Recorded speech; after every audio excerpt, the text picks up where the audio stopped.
Hey everyone, I just thought I would make a video about how I study the Bible and give you some note-taking tips from how I do it.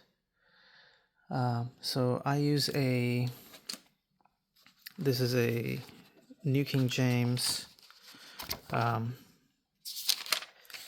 think this is called a Sovereign Collection Wide Margin Bible, Wide Margin Reference Bible. So what this has is about an inch margin all around the text block, so you can write all around the text. But it also is a verse-by-verse Bible, so I prefer this format because a verse is about that big, and I can write down about 3 lines or 4 lines of my notes, whereas if it is a paragraph style, verse 10 will be embedded somewhere in the text, and I don't know if the note I wrote here corresponds to verse 10 or 11 or 9.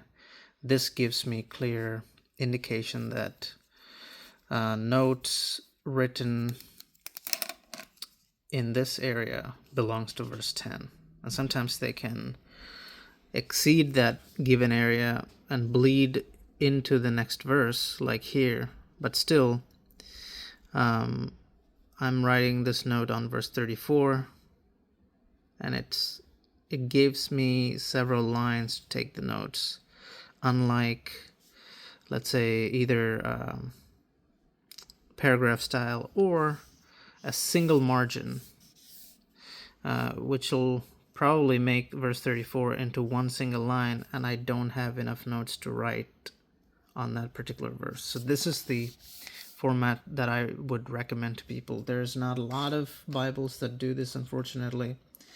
Also, verse by verse is easy for me because I can find the verses easily, where I don't have to search within a paragraph to find where the verse numbers are. So that is one advantage of having a verse-by-verse Bible and having a margin all around. So again, here, if I need to write down notes for verse 24, I can do this here. So that way I know which verse I'm commenting on in my notes. So another thing I want to show you is my cluster system.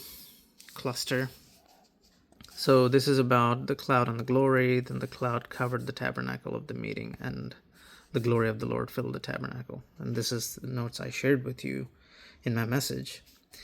And I've written down several references here, and one of them, let's go to 1 Kings 8:10, and I'll show you how this cluster system works. 1 Kings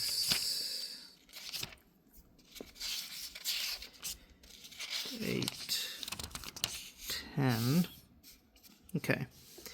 So 1 Kings 8:10, and it came to pass when the priest came out of the holy place, the cloud filled the house of the Lord. So that's relevant, and I wrote down Exodus 40 and 34. Now, if you remember, I had a whole bunch of references in Exodus 40 and 34 regarding the concept of the cloud filling the house of the Lord and the glory filling the house of the Lord. Here it says glory. So to avoid writing down all those references here and everywhere else where the concept occurs, I will make one of those references a cluster. And whenever I come across that concept, I write down the cluster reference, Exodus 40:34, and I'll put it looks like a copyright symbol with a C and a circle around it. You can do it however you want. And what that indicates to me that Exodus 40:34 is a cluster where I can find several other references. I don't know why the word cluster came to my mind, but that stuck with me. So when I go to Exodus 40:34, I have a whole bunch of references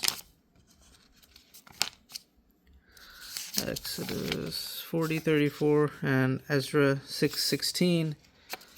We'll go to Ezra 6:16 here. Psalms.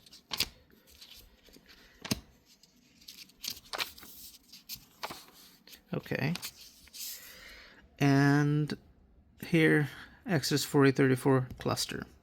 So I know that I need to go back to Exodus 40:34 to look at other references where this concept is mentioned.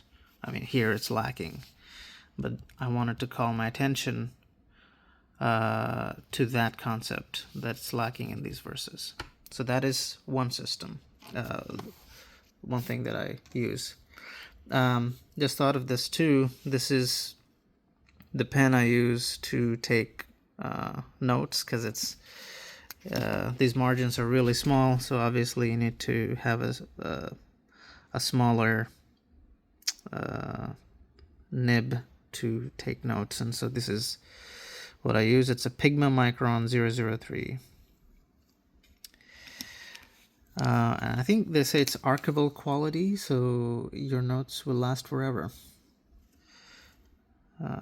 Waterproof, fade proof, so that's good. And one thing you might want to do is also like to write down these kinds of notes and pass on your Bibles to your next generation, so they'll see, you know, my grandma or grandpa wrote in this Bible, and so those notes will stay there. Another thing I want to show you is the miscellaneous system. The miscellaneous is a system that was invented by Jonathan Edwards in the 1700s. And so what he did is he set a notebook apart for taking extensive notes. And what that does is it gives you more room to take notes which would otherwise not fit in these margins. So for example, I'm in Matthew 2, and it's talking about Herod the king. And I want to note down some of the historical findings about Herod the king. And so what I did is I wrote down here Herod M019. That is the code for my miscellany. So I set apart a book here, Duke's Miscellanies, and M019 is where I have noted down my notes about Herod the Great. So did that on August 29, 2022. Matthew 2:1, I put the reference there, and then this is all about Herod the Great. If your note about Herod the Great is longer than this page, you can say continued on M020. Then you can see I have the Herodian dynasty M020, and this is the stuff that I studied in seminary, and I wanted to make sure that I retain that information. And I say from Four Portraits, One Jesus, this is where I got this information from. And so I have that here, and then I think this extends to M021 here.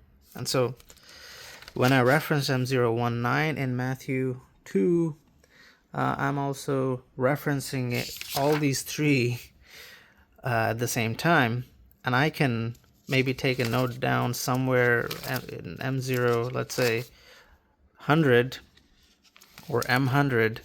I can reference that here as well, M100, and I'll go and see the notes about Herod or the Herodian dynasty, all the related notes. So this is the miscellanies, and usually Jonathan Edwards used to leave some pages, about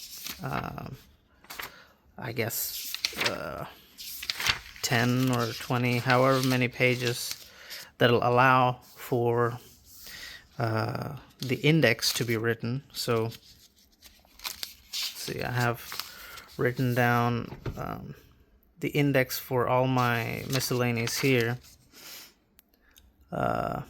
so I know what I have written down about, or what my notes are about. So that's the miscellaneous system.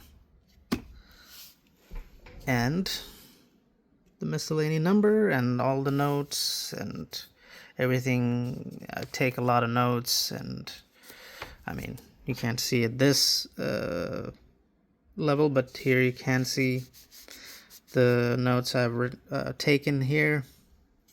So that is the that's my note-taking system. I hope that helped you all. I also recommend using a short 6-inch ruler to underline neatly in the Bible. I like my underlines to be neat.